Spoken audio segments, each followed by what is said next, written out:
Hola, en el conjunto de videos que les voy a presentar ahora, vamos a volver a conversar sobre el metabolismo de los compuestos nitrogenados, pero ahora concentrándonos en un grupo de moléculas que se llaman los nucleótidos.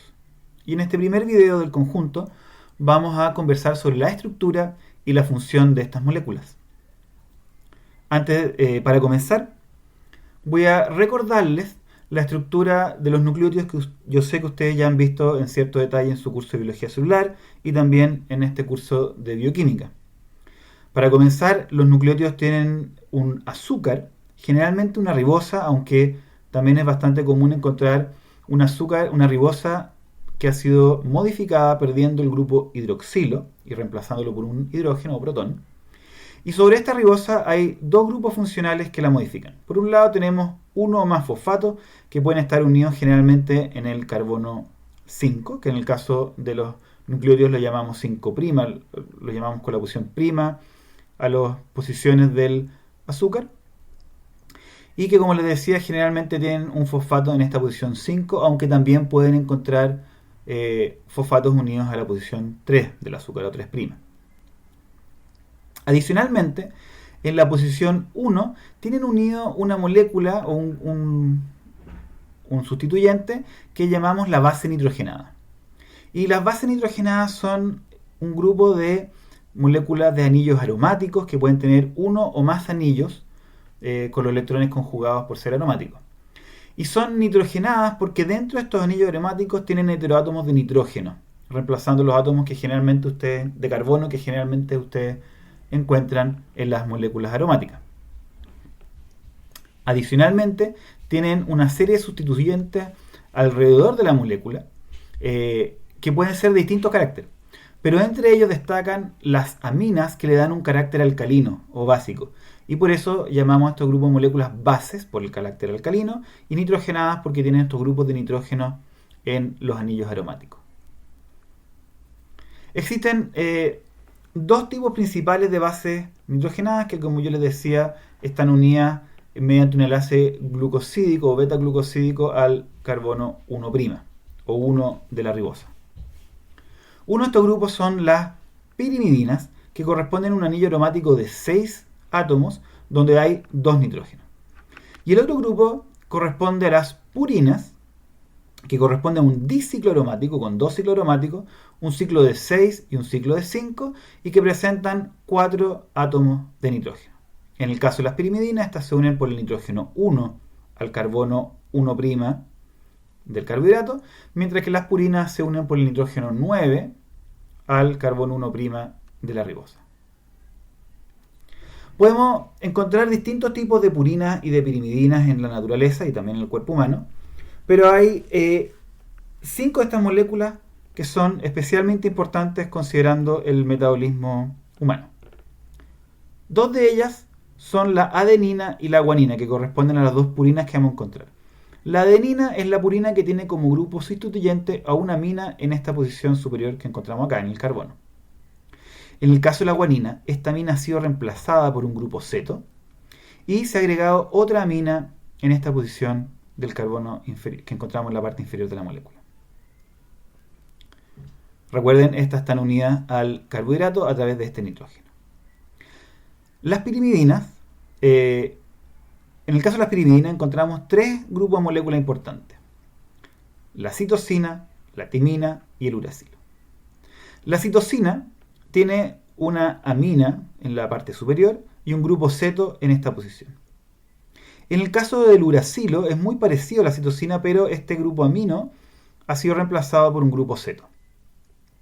Y la timina es muy parecida al uracilo a su vez, pero está modificada por un grupo metilo, ¿sí? Entonces también podemos llamar a la timina como metiluracilo.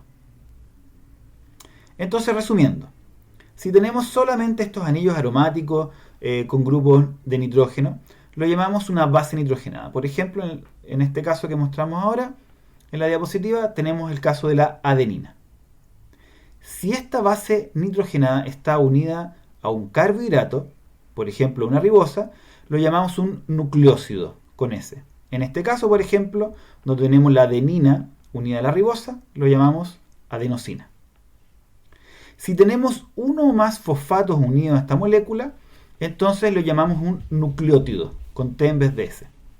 En este caso, por ejemplo, donde tenemos a la adenina unida a una ribosa y esta ribosa unida con uno o más fosfatos, lo llamamos adenilato. Aunque también se puede llamar adenosina fosfato. Usando esta nomenclatura, por ejemplo, podemos decir que si tenemos un solo fosfato unido, tendríamos a la adenosina 5' monofosfato, es decir, una adenosina que tiene un solo fosfato unido en la posición 5'. Esta molécula la podemos abreviar como AMP. En el caso que tengamos dos fosfatos unidos a la molécula, lo llamaríamos adenosina 5' difosfato, o lo abreviamos como ADP.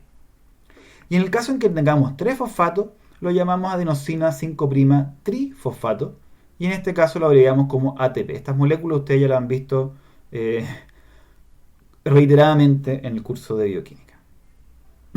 Y para terminar entonces, el otro punto importante a recordar desde el punto de vista estructural perdón, es que en el caso de los ribonucleótidos tenemos una ribosa como azúcar en el nucleótido, pero que muchas veces la posición 2' de la ribosa puede estar modificada, puede estar reducida, perdiendo el hidroxilo y entonces teniendo solamente un hidrógeno, y en ese caso tenemos el desoxirribonucleótido. ¿Sí? Los ribonucleótidos son los que ustedes generalmente van a ver en este curso y son los que participan en la mayor parte del metabolismo y en casi todas las funciones celulares. Por ejemplo, se utilizan también para la síntesis de unos polímeros de nucleótidos que se llaman los ácidos ribonucleótidos o ARN, por su sigla en español, o en su sigla en inglés lo llamamos RNA, que probablemente ustedes ya vieron con bastante detalle en su curso de biología celular. El caso de los nucleótidos que han perdido el hidroxilo, o los desoxirribonucleótidos, solamente lo van a ver asociado a la síntesis del ácido desoxirribonucleico o ADN, por su sigla en español, o también lo pueden haber escuchado por su sigla en inglés como DNA. ¿Sí? Pero como les decía, la gran mayoría de los nucleótidos que vamos a ver tienen como azúcar una ribosa o una desoxirribosa, aunque hay algunos ejemplos importantes en el metabolismo que vamos a ver más adelante. Pasemos entonces ahora a conversar sobre las funciones de los nucleótidos. ¿Sí? Acá ustedes pueden parar un minuto el video y por favor piensen en qué funciones ustedes ya conocen, porque ya se deben haber enfrentado a un gran número de funciones de los nucleótidos a lo largo de este curso y también de otros cursos como el curso de biología celular. Probablemente muchos de ustedes ya pensaron en que una de las funciones de los nucleótidos es participar como componentes principales o mayoritarios de diversos cofactores. ¿Sí? Obviamente el ATP, que ya lo mencionamos, pero también el NAD, por ejemplo, o NAD-fosfato. En el caso del NAD, en realidad es una abreviación de la nicotinamida adenina dinucleótido. ¿Sí? Entonces tenemos dos nucleótidos que están unidos aquí a través de un enlace fosfodiéster entre dos fosfatos. Uno de los nucleótidos es el AMP, que ustedes ya conocen bastante bien. Tenemos aquí a la adenosina marcada en rosado y el fosfato, y por eso lo llamamos el adenilato o AMP. Adicionalmente, tenemos unido una nicotinamida. Y como ustedes pueden ver acá, el azúcar es el mismo de siempre, es una ribosa, unida a un fosfato, pero la base nitrogenada no corresponde ni a una purina ni a una pirimidina. Este es uno de los ejemplos importantes que yo le mencionaba, donde las bases nitrogenadas no son ni purinas ni pirimidinas. Tenemos que en este caso, bueno, además la nicotinamina adenina dinucleótido fosfato o NAD-fosfato es una donde en esta posición entonces tenemos un fosfato adicionado, ¿sí? En la posición 3' acá. Tenemos a la izquierda otro nucleótido importante que hemos visto en el curso, que es el FAD, la flavina adenina dinucleótido. También nuevamente observamos el AMP en la parte inferior, ¿cierto? La adenosina marcada en rosado y su fosfato aquí en fondo blanco. Y arriba tenemos un nucleótido bastante poco común, ¿sí? De partida, en este caso también la base nitrogenada es diferente a las bases nitrogenadas normales que habíamos mencionado, ¿cierto? Tenemos que la flavina es una molécula aromática de 3 ciclos con 4 átomos de nitrógeno. Pero además en este caso tenemos que el azúcar no es una ribosa, sino que es un ribitol. Y además no está en su forma cíclica como normalmente lo vemos en los nucleótidos, sino que es un azúcar en su forma lineal. Los otros dos cofactores que le presento acá son cofactores que tienen un componente nucleotídico y un componente que no es nucleotídico, ¿sí? En la parte superior podemos ver la coenzima A, donde tenemos un ADP, ¿cierto? La adenosina con sus dos fosfatos. Y en el segundo fosfato, o fosfato beta, que se llama generalmente, tenemos unido el ácido pantoténico y a este unido una beta-mercaptotanolamina, que es en realidad donde está el tiol, que es el grupo funcional importante en esta molécula. ¿Sí? Aquí el nucleótido tiene la función fundamental de que permite reconocer el resto de la molécula. Y tenemos abajo otro cofactor que no vamos a mencionar en el curso de bioquímica, pero que ustedes probablemente se pueden encontrar con él en otros cursos porque tiene relevancia en el control de la expresión génica, por ejemplo, que es la adenosina, perdón, esa adenosilmetionina, ¿sí? Que es una molécula que se utiliza para transferir grupos de metilo, es decir, para metilar moléculas, por ejemplo, para metilar el ADN. Y donde podemos ver la adenosina marcada en rosado y unida al carbono 5 de la adenosina, tenemos una metionina, que es un aminoácido que está unido a través del azufre que tiene este aminoácido en un enlace covalente al carbono. ¿Sí? Tenemos este metilo que es el grupo que se entrega. De forma adicional a su papel como cofactores, los nucleótidos también tienen un papel importante en la señalización intracelular. ¿Sí? Por ejemplo, son segundo mensajero importante. Ustedes ya han visto el AMP cíclico que les muestro aquí a la izquierda, donde tenemos una AMP que tiene su fosfato unido al carbono 5', pero que adicionalmente este fosfato está unido al carbono 3' formando un ciclo. Y por eso se llama el AMP cíclico. Existe también, les traigo acá como ejemplo, la guanosina o el GMP cíclico, donde el fosfato del GMP está siendo ciclado, que también tiene un papel en señalización como segundo mensajero. Ahora, los nucleótidos no solamente sirven como transducción de señales, como segundos mensajeros de la transducción de señales a nivel intracelular, sino que también tienen un papel como mensajeros extracelulares. Y eso es porque una serie de tipos celulares tienen receptores purinérgicos que se llaman, que son capaces de detectar la presencia de purinas en el medio extracelular. Y estas purinas pueden ser liberadas, por ejemplo, cuando hay daño celular, ya que se libera el contenido celular que, como ustedes saben, tiene concentraciones bastante elevadas de ATP y de otros nucleótidos. Entonces, por ejemplo, esto puede ser sensado por los macrófagos y otras líneas celulares que tienen relevancia en la respuesta a este daño celular. ¿Sí? Se ha visto, por ejemplo, que la liberación de ATP al medio extracelular puede activar la migración y la proliferación de distintos grupos celulares como células madres, como células endoteliales, epiteliales, etc. Y además estimula la liberación por este tipo de células de factores angiogénicos que permiten la irrigación del tejido que está siendo reparado. Entonces es muy importante la liberación de estos nucleótidos del medio intracelular al extracelular para señalizar que hay un daño celular importante.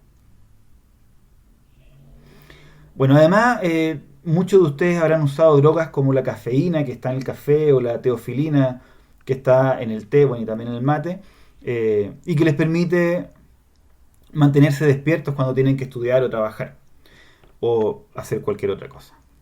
Y entonces, dado que estos compuestos son muy similares a las bases nitrogenadas, es probable que ustedes se hayan imaginado o pueden imaginarse ahora que estas moléculas tienen también un papel en la mantención de la vigilia, ¿cierto? Y en el control del sistema nervioso central, ¿sí? Y eso en parte se debe a que estas moléculas son antagonistas de los receptores de adenosina y también son inhibidores competitivos de la fosfodiesterasa del AMP cíclico, ¿sí? Por eso tienen una serie de efectos en el metabolismo del cuerpo humano y de otros animales. Bueno, y por último, dentro de las funciones de los nucleótidos, tenemos que destacar que estos son precursores para la síntesis de unos polímeros de nucleótidos que ya mencionamos y que ustedes han visto en bastante detalle en su curso de biología celular, que son el ácido ribonucleico o ARN y el ácido desoxirribonucleico o ADN. Y como ustedes saben, estos son polímeros donde podemos ver que los nucleótidos están unidos entre sí por enlace entre el fosfato de un nucleótido y el hidroxilo del azúcar del siguiente nucleótido. Entonces tenemos una cadena de azúcar, fosfato, azúcar, fosfato, azúcar, fosfato, que tiene como cadenas laterales a las bases nitrogenadas. Y como les había mencionado anteriormente, la diferencia entre estos dos tipos de polímero, el ácido ribonucleico o ARN y el ácido desoxirribonucleico o ADN, es que el ARN tiene un hidroxilo en la posición 2' y esto es porque usa los nucleótidos normales, mientras que el ADN carece de este hidroxilo y es porque usa unos nucleótidos modificados que son los desoxirribonucleótidos.